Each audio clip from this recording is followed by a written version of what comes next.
much at ease, too happy, too frank.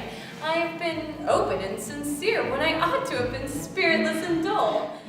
So we're here with Taylor Mckenna, the director of Sense Sensibility at First City Players.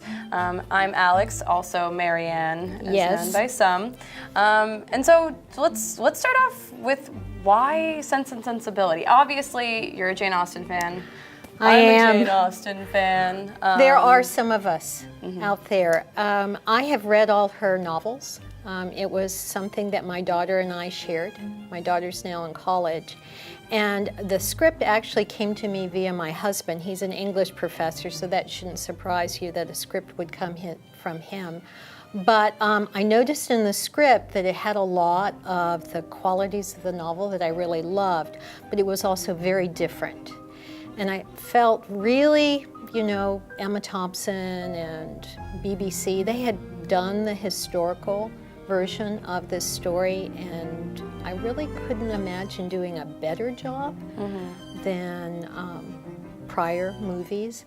But this had a dramatic or a theatrical element to it that was very different. And so I was interested. Very fast, very stagey, not necessarily realistic. Yeah, and comical.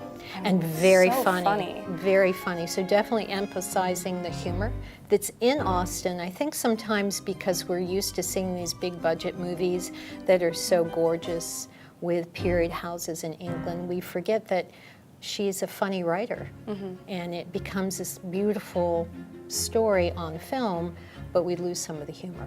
Exactly. I think what I loved about it was the fact that it was pulling the dialogue directly from the novel. Yes. And it was just all those characters were still there. They were still there, and you could still fall in love with them.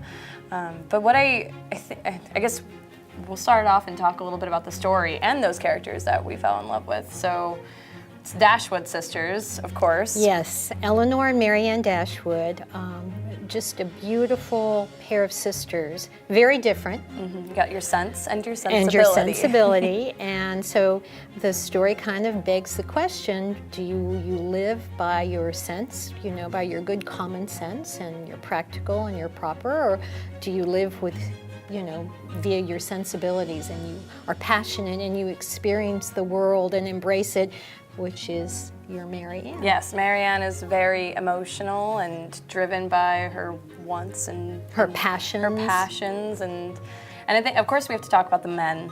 We have to talk about the men in this show. Such heartthrobs in this show. Yes.